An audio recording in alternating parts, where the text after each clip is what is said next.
What's going on, everybody? This is dkdynamite, and this morning we have some unexpected breaking news about Season 2, some huge map leaks, and even more. Definitely stay tuned. But before we jump into that, be sure to hit that subscribe button down below, because we're dangerously close to 100,000 subscribers here on the main channel. Really appreciate it. Also drop a like and turn notifications on to stay up to date with everything going on in Modern Warfare 2, Warzone 2, Warzone Mobile, and any other future Call of Duty as well. Now, I have lost my voice a little bit, so excuse me if my commentary is a bit off today, but the Modern Warfare 2 FC event has concluded, and you can now see which rewards you guys earn in the FC section of the COD HQ menu based on which matches you have predicted correctly. I know I at least got 2 of them correct. I actually missed out on the vote for a couple of the matches, but I managed to get the blueprint that I actually did want, which is cool, and the blueprint does play pretty well in game. You'll see some gameplay of this blueprint in some future videos of mine. But our first major report is definitely something you don't want to miss, so don't go anywhere, but let's go ahead and take the sponsor of today's video.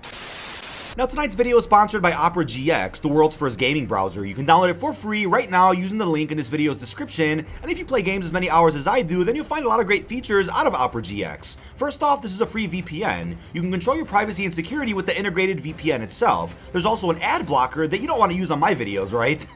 Now, if you're tired of opening bright pages late at night, Opera GX can force dark pages. This new feature forces brightly designed pages to become dark to stop the blinding glare. The feature is currently in beta and must be manually switched on. In addition, we have GX Control, allowing you to enhance the performance of your PC while playing games and having your browser open simultaneously, getting rid of the lag. It's perfect if you need to have tabs open while gaming but don't want to hurt your gaming performance. The panel lets users limit their computer's CPU or RAM that the browser uses. I think one of the best features is the network limiter. This lets you limit the network bandwidth used by the browser to gain performance in games and even streams. Look at the difference between how much memory Google Chrome is using compared to Opera GX. It really has no effect on your computer's performance. There's no need to use any other browser now that Opera GX is here, so say goodbye to lag and say hello to smooth performance. In addition, there's the Hot Tabs Killer feature, allowing users to identify the most resource-draining tabs so you can close them if need be. Now, Opera GX is also available on mobile, known as GX Mobile, which can be connected to the desktop version, making accessibility that much easier. Furthermore, the GX Corner lets you stay up to date with the latest free games,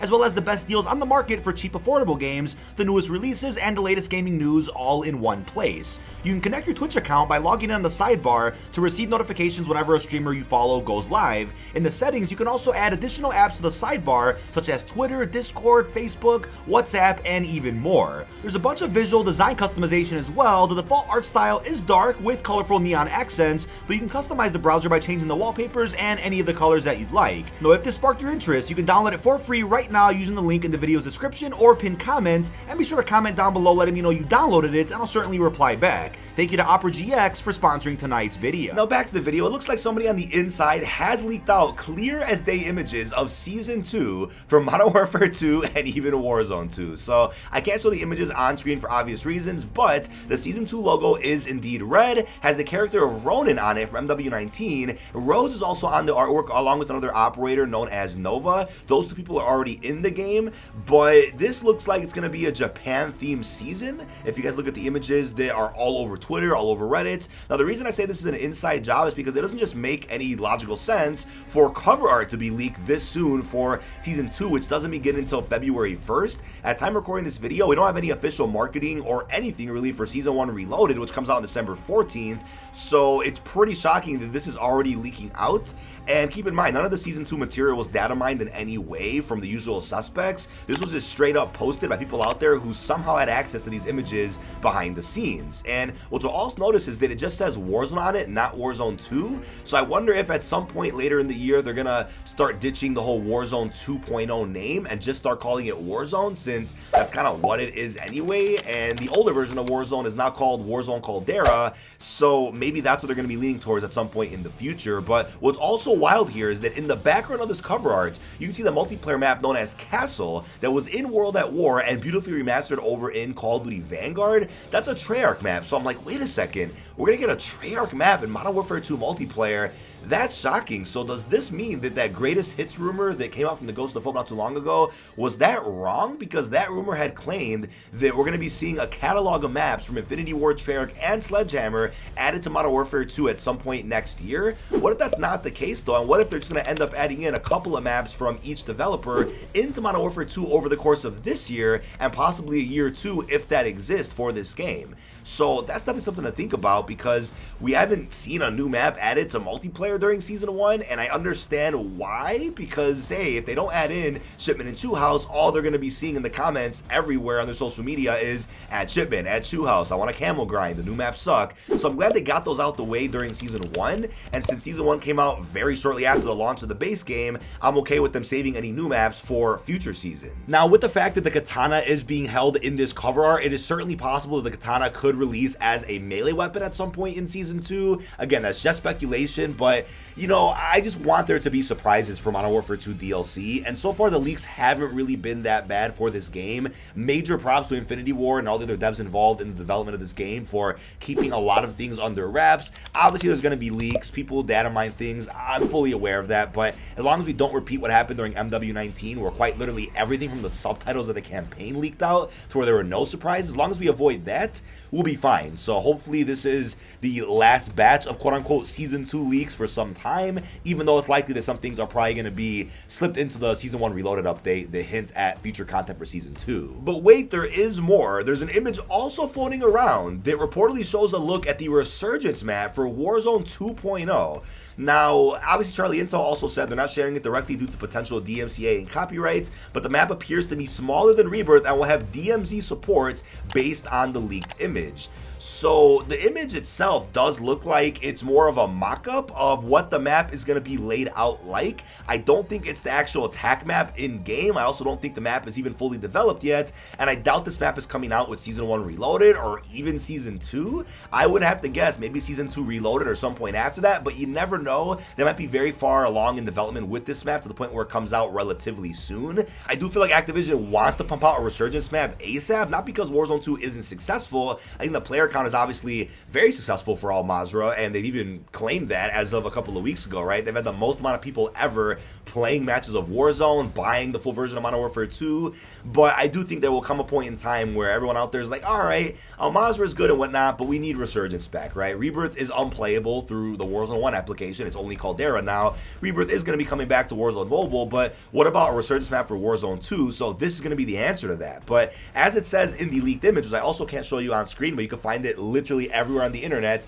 It does say supported game modes for this map include Resurgence with 50 players, one ground war area, 24v24, and then DMZ. So Resurgence, that's great. We all loved Resurgence over in Warzone 1. People out there would often say that that wasn't really real battle royale. I mean, Rebirth and Fortune's Keep played like giant games of TDM, which I get the argument for that, but I'm not surprised we're going to be seeing ground war on this map too, because it looks like ground war will just end up being sections of Al Mazrah or then other sections from other battle royale maps. But then DMZ on a map this small, that has me really intrigued for what the future of DMZ could look like, because seeing DMZ on a smaller map like this would obviously mean more PvP action, maybe crazier and more intense objectives. Since the map is that much smaller, you can't really get away from certain situations. All the points of interest are pretty close to each other, but the points of interest on this map do include the following. We have shipwreck, residential, water treatment, apartments, greenhouse, power plant, town center, castle, port, industrial ruins, and then beach club. So I wonder if the castle in the center is the same castle that we're going to also be seeing in multiplayer, but I'll take it a step further than that. What if the concept art showing castle from World at War is actually just showing us that castle will be in this Warzone map, and the map actually isn't coming to 6v6 multiplayer? That's something worth thinking about, and maybe because that's being referenced on the Season 2 cover art, it does confirm that this map is indeed coming out either on February 1st when the season begins or at some point later in that season. But overall, I think that should really relieve people who might have thought that we're not going to get Resurgence in Warzone 2. It was already leaked out many months ago that both a small scale map like Rebirth and a big scale map are in development right now for Warzone 2.0, and they'll probably both be coming out before the end of 2023. Now also keep in mind, because it says there is a ground war experience coming that's based on this new Resurgence map, that could also be castles. Maybe castle isn't for 6v6, 6, but it's just for this big space for the Battle Royale or a bigger scaled mode like Ground War. That could be what happens with this specific point of interest. Now, what gets even weirder is that somebody out there managed to buy a loadout at a buy station for $2,000. I'm not kidding. Somehow this popped up in this person's game and they bought it, they threw it down, the loadout came, and boom, it worked. So I'm wondering if this was originally planned to come out and then they scrapped the idea. They wanted to change things up a little bit with the gameplay, but a bug somehow managed to allow people to still spawn in a loadout drop. I don't know if that's what happened or if they're testing something right now behind the scenes to allow you to buy a loadout drop. It's accidentally leaked out a bit early and this is meant to be a feature that comes out either in Reloaded or Season 2. The thing is, I'm all for the change where you have to wait late in your game to get a loadout, but if you want to go to a buy station, you can at least buy your primary weapon from your loadout specifically. I like that change, but if there's any data behind the scenes that is telling Activision, hey, you got to add loadouts back to buy stations, and if they're really getting an indication that a lot of people aren't happy, then I do see them adding this in as an actual update in a future season. We'll just have to wait and see what happens, but look, I'm all for them innovating upon a strong foundation that Warzone 1 left behind. I know a common piece of criticism is that Warzone 2 is missing a lot of the quality of life improvements that Raven implemented to Warzone 1. I get that argument, but since Infinity Ward led development on Warzone 2 initially, it does look like we're gonna have to wait a little while for Raven to kind of step in and then maybe start incorporating those old things again, whether it's features, HUD updates, which I'm happy with, but I don't want to see devs or publishers bending the knee to a small group of people who may have big audiences, but a small group of people, they don't really reflect what the majority of the player base is interested in. If they have data in front of them that says all the casuals are enjoying the loadout change, the majority of the player base isn't bothered by the fact that you can't buy a full loadout at a buy station, I'd say keep it. I'm all for that. I think that really spices things up and doesn't make the Warzone formula too repetitive to where it's like, okay, watch a TikTok, see what the best loadout is, then you just speed run your way to getting X amount of money in your match, and then you have your loadout the rest of the game.